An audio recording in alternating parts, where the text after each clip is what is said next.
She's got the look. She's got the look. Na na na na na. Na na na na na na. Det råder inga tvivel om att fansen i alla fall är taggade på en analkande Roxette-turné. Frågan är hur det är med den här ikoniska duon Per Gessle och Lena Philipsson.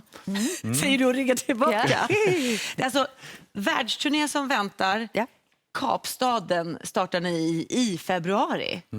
Just det. Ja, hur känns det, Lena? Ja, men det känns bra nu. Nu är man ju bara fokuserad och börja planera och faktiskt redan börja titta på texter för att försöka sätta mig in i det redan nu. Så att, ja, jag har arbetet igång, kan jag säga. Testjobb för Lena att lära sig alla texterna. Säger du? Ja, men det är lättare för mig. Jag tycker det är ganska krångligt att lära mig alla ackorden och texterna, men jag har ju ändå en relation på ett annat sätt eftersom jag har skrivit allting. Men så det är ett fantastiskt arbete, Lena. Ja, vi har börjat repetera redan. Lite akustiskt och det är jättespännande. Och det funkar bra att repetera? Ja, vi har inte bråkat så mycket alls. Nej, det går så fint. Så vi får väl se framöver. Nej då, men det går fint. Men det är mycket, många låtar är det ju. Att sätta tänderna i. Men det känns kul. Jag ser jättemycket fram emot att göra detta. Ja, och jag menar, det är ju också världsturné ni ska ut på. Det är ju otroligt stor låtskatt som har alltså fans över precis hela världen. Och för dig att få ta den här låtskatten ut i världen igen, hur känns det? Nej, det känns fantastiskt. Det har varit ett ganska svårt beslut. Jag har våndats vad jag ska göra med det här, om jag ska låta allting bara vara. Och det har tagit många år för mig att bestämma mig. Och det är egentligen... Själen är ju egentligen det du säger, att det är en hel värld där ute som fortfarande älskar den här musiken. Och så känner jag också att jag har ju skrivit i princip alla låtar som Roxette har spelat in, så det är väldigt mycket mina bebisar så här, på något sätt. Men polletten trillade ju ner först när jag jobbade med Lena för något år sedan i samband med den där grejen. Exakt. Sällskapssjuk-albumet. Och i studion så kände jag bara att Lena, shit vad bra hon är. Hon skulle kunna sjunga de här låtarna. Wow. Man blir väldigt nyfiken på det där samtalet som sen ringdes. Men när man sitter i de här fåtöljerna i Efter 5, då får man faktiskt veta lite mer om sin bakgrund. Är ni redo? Okej. Så att innan vi pratar vidare så ska vi blicka framåt och vidare så ska vi blicka bakåt. Ja, men precis. Och jag tänker, Lena, om du inte mot förmodan lyckas plugga in alla låtar så kan du alltid nanna med så här. Den här kan man ju också nanna med. 1979, året då Gyllene Tider släppte Flickorna på TV2 med Per Gessle som frontfigur. Och man känner ju igen det här, kan man ju säga. I början av 80-talet så var gruppens storhet ett faktum. Och 82 hade de redan släppt succéalbumet Gyllene Tider, Moderna Tider och Puls. Lena Philipsson, hon gjorde ju också succé i Melodifestivalen flera gånger, ska vi säga. Första gången hon slog igenom med den här 1986, Kärleken är evig, med text skriven av bland andra ingen mindre än Per Gessle. Hon slutade då på en andra plats.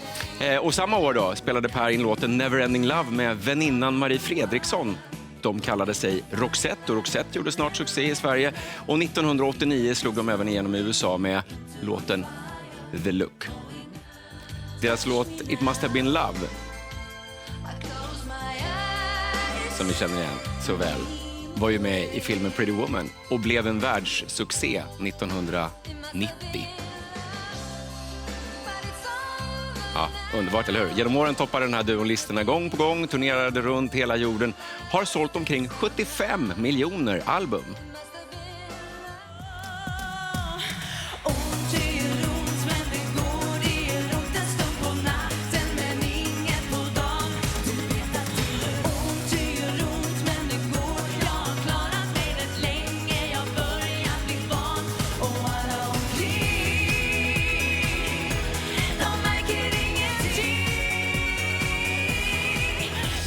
Om inte Per kan texten där så kan han ju nynna med på den där också.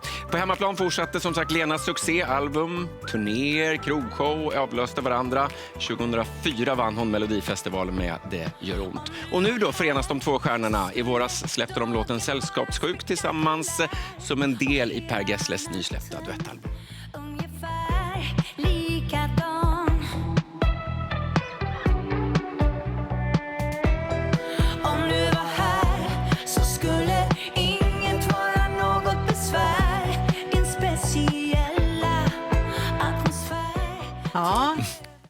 en försmak på hur era röster också låter tillsammans. Och så en liten tillbakablick på vad ni faktiskt har sysslat med tidigare för alla som inte har full koll på det. Men det var alltså i samband med att ni spelade in det här duettalbumet. Ja, den låten. Som någonting hände hos dig. Ja, alltså det är ett album fyllt av duetter som kom i fredags och en av dem är med Lena och just när jag jobbade med Lena i studion så kände jag bara att shit, det här är grymt bra och Lena är hon har alla de kvaliteter som behövs för att kunna sjunga Roxette-låtar. Det är inte det lättaste nämligen. Vad är det för kvaliteter som Lena har då? Ja, men en personlighet och energi och sjunger rent och fint och det är liksom allting som en bra sångerska ska ha. Ja. Stämmer in på det, Lena? Ska jag svara på det? Ja, men det blir roligt att höra det. Men jag håller med om att Roxette-låtarna är ganska omfångsrika och man ska ta i och de är ganska krävande. Så det kräver sin kvinna, det gör det. Så även jag tar i så tånaglarna det är så. Knakar. Men vad var det ändå som gjorde att du sa nej men alltså vi ska nog göra någonting mer tillsammans? Och inte riktigt men det var helst. lite som vi pratade om innan, det är ett beslut som har tagit väldigt lång tid att fatta och jag har behövt de här små grejerna som till exempel feedback från den stora Roxette-publiken runt om i världen. Många som har velat att det här ska hända och det är många, jag märker på streamingsiffror och sånt där, Roxette blir bara större och större hela tiden. Och att jag känner, vad ska jag göra av alla de här låtarna? Det är som jag sa, jag har skrivit nästan alltihop och det är 30 år av mitt liv, mer än det. Så när Lena kom in i studion där och jag hörde henne så tänkte jag, shit, det där är inte någon dålig idé. Så, hur ska jag fråga henne? Så jag frågade inte det direkt. Det gick ju några veckor innan vi träffades igen. Och hur gick det till då, Lena? Men jag var ju nere då och sjöng den här duetten Sällskapssjuk i Halmstad. Du frågade mig om jag skulle åka till Halmstad eller om jag skulle spela in i Stockholm. Och då tänkte jag så här, jag åker ner till Halmstad för då är jag i din miljö och så kan vi bonda lite mer och kanske äta någon middag, vem vet, det kanske leder till någonting mer. Så tänkte jag faktiskt lite. Så att sen strax efter sen efter så det dröjde faktiskt inte så länge. Du säger 3 veckor, jag säger att det dröjde några dagar tills jag fick en fråga om att vi borde ses, han ville ställa mig en fråga. Som man inte ville ställa på telefon? Nej. Precis. Och jag vet inte vad jag hade förväntat mig. Kanske någon turné ihop eller någon mer låt tillsammans eller så. Så jag blev väldigt överraskad när det var just den här frågan. Det var jag inte alls beredd på. Och hur ställdes den? Nej. Ja, det var bara nog rätt upp och ner, tror jag. Typ vad skulle du tycka om att följa med på Roxette-turné? Så här? Men då blir jag lite förvånad och sen så tänker jag är ju så himla krass så jag förstår ju liksom att det här kan ju bli svårt eftersom jag då ska sjunga Maries låtar och hur kommer det tas emot? Det är ju inte en helt enkel uppgift för en annan artist att gå in och göra det. Så det tänkte jag ju på och funderade på hur lite det skulle bli eller hur det skulle bli då. Men du var ju väldigt pepp och tyckte att men det här blir kul, du kör din grej och så vidare. Men jag funderade lite och så sa jag ja då. Och våga kasta mig ut, jag gör det. Ett bra beslut. Ja, men det är väl klart. Och när man har tittat och lyssnat lite på er två så har vi faktiskt grävt lite i arkiven och då undrar man ju inte om det faktiskt finns en sak som är gemensamt i skapandet av musik. Om inte ni båda har skapat Sveriges mest kända na-na-na-na-na.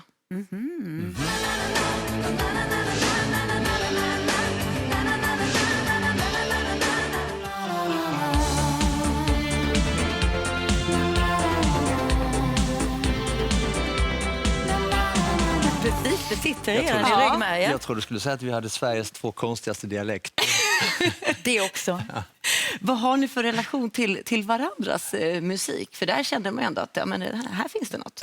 Ja, det är na-na-na. Ja, det är som tydligen är det hemliga länken mellan oss.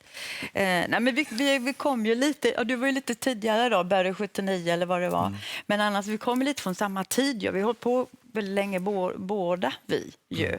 Så att jag tror att det kan vara ganska viktigt att vi kan känna igen oss i allt som har hänt över tid. Och den musiken som fanns då. Och ja, det tror jag faktiskt var det är en annan bransch idag, musikbranschen, än när vi startade. Just det. Så att vi har ju liksom, det är inte så att det är 40 års åldersglapp mellan oss, utan vi är ju veteraner bägge två och har varit med väldigt länge, så att det finns ju väldigt mycket meeting points. Liksom. Säger ni så här, det var bättre förr? Det var bättre förr. låter det så ibland? Nej, det tror jag inte. Men det var annorlunda förr. Det var en annan tid. Ja. Och Lena, alltså relationen till just Roxette-låtar, nu har vi varit inne på det, det är väldigt liksom, stora låtar, det, är liksom, det kräver verkligen sin kvinna. Har du några låtar så där som du känner så här, men den här, alltså det här är en ära att få göra? Det känner jag nog med alla låtarna faktiskt. Jag tycker hela uppdraget är på det viset. Att jag känner att det gäller att skärpa till sig och räta på ryggen och göra riktigt bra ifrån sig. Det känner jag absolut. Så det är inte bara en specifik låt, det gäller allting. Men finns det någon så där som du har en Ja, särskild det är väl klart relation till? de största hittarna naturligtvis. Att vi gör dem så att det känns bra och alla är glada. Must have been love och Spending my time eller Dressed for success. Och, ja, de mest kända skulle jag säga. Ja. Och efter ni annonserade detta då, som du säger att du har ju försökt att få lyssna till feedbacken från alla fans ute i världen. Vad säger de nu när liksom datumen ändå finns där för världspubliken? Men jag upplever som en enormt intresse. Det ser jag ju även på vår biljettförsäljning faktiskt. För folk vet ju inte riktigt vad det är de köper. Precis. Det är med den där grisen i säcken egentligen. Men jag tror ju att det är häftigt för att Lena är ju magiskt duktig som sångerska, men också magiskt duktig på scen. Så att om du inte vet vem Lena är och du åker till Melbourne eller till Perth och tittar på Roxette nästa år, så kommer du bli chockad över hur bra det är. Det är jag helt övertygad om. Vad säger du, Lena? Jag tycker alltid det är jobbigt när det blir så här höga förväntningar. Jag gillar ju inte det egentligen, men jag ska göra mitt bästa. Vad kan jag göra mer än att göra mitt bästa? Precis, de vet ju inte vem jag är, de har ingen aning. Nej. Så att jag lutar mig mot att jag också är svensk, att det är Per som har valt, det är hans fel. Precis, du kan ju alltid skylla på det. Ja. Men här ser vi ju knappnålarna sitter utsatta på ställena som ni ska vara på. Det börjar ju i Kapstaden och sen i Pretoria och sen runt i Australien, München och några datum i Sverige. Då är det ju Halmstad och Göteborg. Ja. Vad hände med Vetlanda? Du undrar ju det också. Ja, exakt. Vad hände där, Per? Nej, alltså det kommer att komma fler spelningar i Europa nästa sommar. Ja, Men vi har inte gått ut med det än. Ja. Nähä. Men jag kan inte lova att Vetlanda är med där. Men vi får diskutera det. Ja, vi får diskutera torget. Ja, nej, men vi får väl se. Men precis. Och alltså, Per, du har ju varit ute på flera världsturnéer. Du kan det turnélivet. Vad har du för tips till Lena? Världsturnélivet, så att säga. Nej, det är inget speciellt annorlunda än att turnera hemma. Utan det är väldigt häftigt. Om man nu gillar att vara på turné, det är ju en förutsättning. Men det tror jag att både Lena och jag gör. Det är härligt att möta folk och man får en enorm positiv energi av att vara på turné. Men man får sköta sig också, sova ordentligt. Så det är mycket väntan på flygplatser och väntan på allting. Sköta sig ordentligt, sova, äta. Aha. Gå och lägga sig tid, Nej, Lena. men jag håller med, egentligen är det ingen skillnad. Det är samma rutiner ändå. Det spelar ingen roll, man checkar in på ett hotell, man vilar för kvällens konsert, man åker till spelplats, sitter i logen och gör sig i ordning och sen ska man prestera och göra ett bra jobb. Det ser liksom likadant ut, det är bara längre bort. Allting handlar ju om konserten. Det är ju liksom priot. Ni har ju känt varandra under väldigt lång tid. Vad finns det för trygghet i det när man åker ut så här lite senare i livet? Ja, men vi känner inte varandra så himla mycket. Vi har liksom haft våra parallella karriärer så här, och sprungit på varandra på Men vi har ju inte hängt. Grammisgalor. Känner ju och så. inte varandra alls på det viset. Nej. Så att, det gör vi nu på turnén kanske. Ja. Men musikaliskt då, Lena, nu har du ändå fått höra ganska fina ord om dig själv. Vad tycker du är briljansen hos Per? Ja, jag vet inte hur många låtar Per har lyckats skriva. Det är ju helt otroligt faktiskt. Det är ju inte klokt, jag förstår. Och du har ju samma energi också precis hela tiden. Lika nyfiken, lika intresserad av att jobba på ett outtröttligt, fantastiskt vis. Så att ja, man är bara full av beundran inför detta. Ja, vad snällt. Tack. Det betyder att jag är väldigt gammal. Så jag har väldigt lång tid på Nej, det mig. betyder att du är väldigt duktig. Ja, vad snällt. Tack så mycket. Och vad tycker du är alltså tjusningen att när man får göra det igen, så att säga? För du sa ju det här är ett beslut som också har vuxit fram. Vad är tjusningen med att ha tagit det och att få åka ut med den här otroliga låtskatten? Alltså den resan som Marie och jag fick vara med om är helt fantastisk. Och när man tittar tillbaka på framförallt de här 8 åren mellan 1988 och 1995 när vi hade våra heydays. Liksom. Det är en ofattbar resa. Det är nästan ingen som fått vara med om det från Sverige. Så det är klart att jag längtar ju tillbaks till den tiden. Och nu när jag har möjlighet att förhoppningsvis kunna göra det igen så känns det ju bara superspännande. Och vad är det man längtar till främst? Nej, men man längtar efter att du kommer till nya kulturer, nya länder, städer och människor som inte ens... Man förstår inte vad de säger för de pratar andra språk och sånt. Och helt plötsligt, men de kan varenda låt, varenda textrad som man har skrivit själv.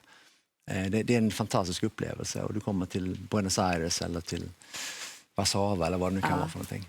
Ja, vad häftigt. Och kan det bli så att när ni då hänger lite mer här på den, kan det komma någonting mera musikaliskt från er två? Ja, det vet vi inte. Alltså, jag tänkte på den här låten, kan det komma mera? Lena? Ingen aning, för titta bara, det är ju han som håller på att skriva. Okej, så du kan inte... Du menar inspirera eller skriva någonting själv? Eller så. Ja, vi får väl se, jag har ingen aning vad framtiden har i sitt sköte som man säger. Utan vi börjar så här nu och sen får vi se. Känns det kul? Funkar det bra? Hittills har det ju funkat jättebra. Verkligen.